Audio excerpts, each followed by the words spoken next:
How is Linux working for Luke now for work? Funny story. Linus is laughing because I was venting to him. Only Linus and the Floatplane guys know this story because the Floatplane guys are very, very in tune with it because I was huffing and puffing about this earlier this week. But so I don't think I actually necessarily told people what distro I'd been using on my laptop. I just told people I was running Linux on my laptop. And the distro that I was running was Ubuntu. I liked it for the most part, but it felt a little laggy. Certain things felt like they took a while to load. To be fair, that laptop is a little jank and getting a little old. So it might not have been Ubuntu's fault, to be very clear. But I had Mint on a flash drive, and I had been thinking for a while, like, I wanted to try out Ubuntu because a lot of people recommended it, and I know like Mint is based on it. They're very highly related, etc. But a lot of the differences I'm not necessarily that into. I wanted to definitely give GNOME 3 a chance, all that kind of stuff. But ultimately, I'm not really that into it. I liked what I already had. No offense to Ubuntu or GNOME 3 or anything like that. I just liked the familiarity of what I had already been working with. So I'd already been thinking about going to Mint. Then I came into work, and I've been having this shoulder problem that's been really bad. I've been going to physio for it. I was playing badminton every week, and then I lost a lot of my range of motion.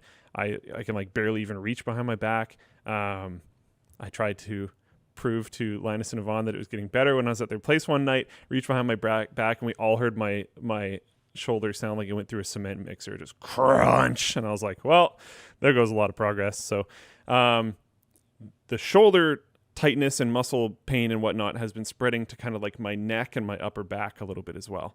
So I come into work, and my monitor, that normally when I sit down in office, I have my laptop, and the screen is really low. And usually down there, it's just like the music, whatever I'm listening to. And then I have a monitor above, and that's where I actually do all my work.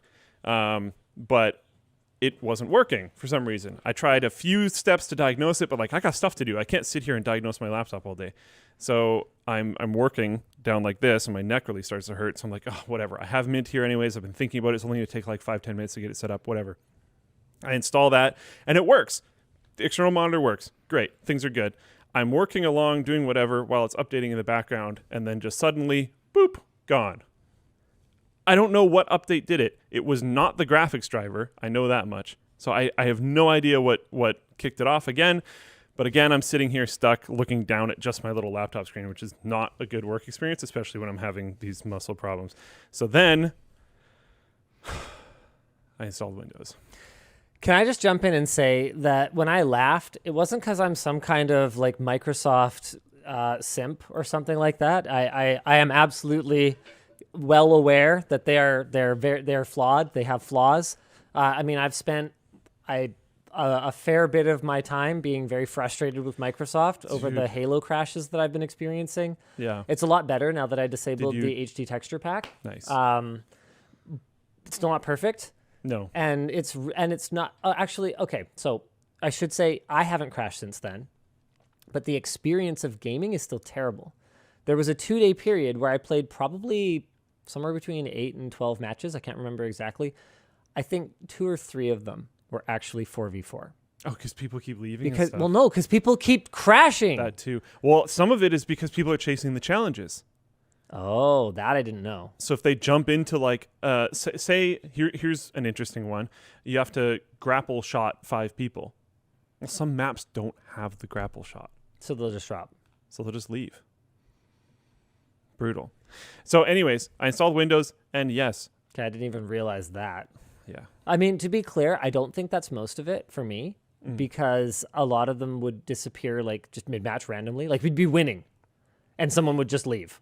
Yeah, so I'm assuming that's probably a crash. Like I think a lot of people don't know that the texture pack like makes you crash. Like we were crushing an oddball match 4v4 and then ended up losing 3v4. Yeah, that sucks. At like having almost won it. We were at like 90 points or whatever. I forget what it's up to. I think it's up to 100. It's up to 100, yeah.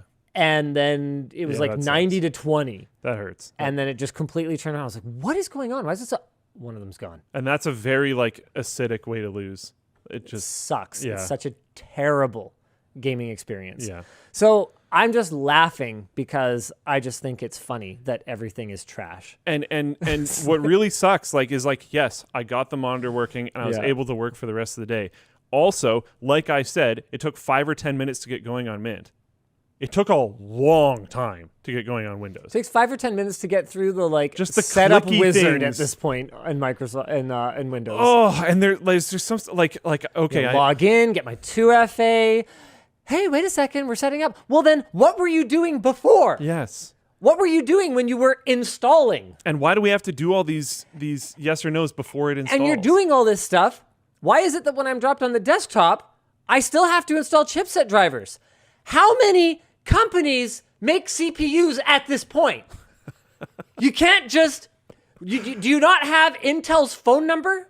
You can't be like, hey, sup, Intel? Could we maybe just have your driver be part of, like, it just installs, maybe update Windows, like it just gets the latest one? Maybe not some garbage, generic, ancient one, or just maybe never at all. How about we just install it? What do you think of that? Does that sound cool? Is that cool with you guys? Nice. Like, I can't fathom it, you know?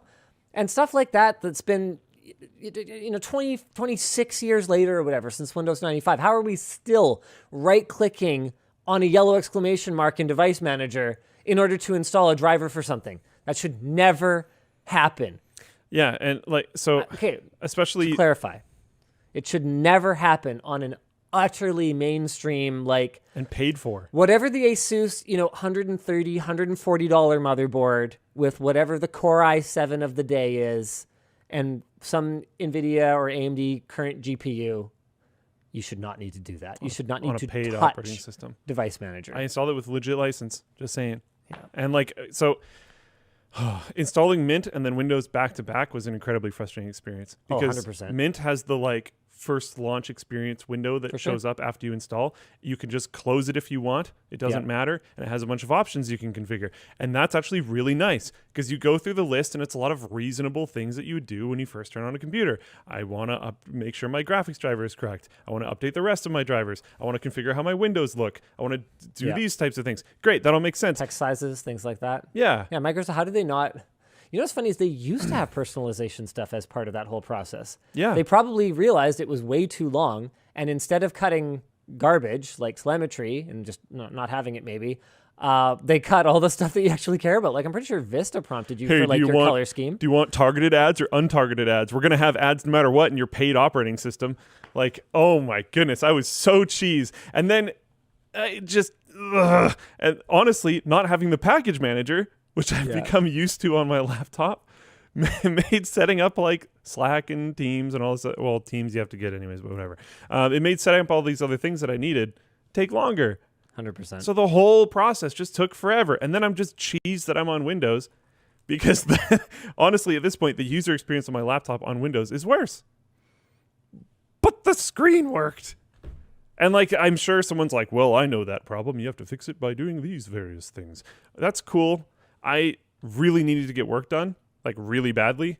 And I did a few really quick searches on how to potentially fix it. Didn't work. I didn't have time to just sit there and diagnose my screen the whole day. I had work to do. Yeah. So at a certain point, I just have to do the work.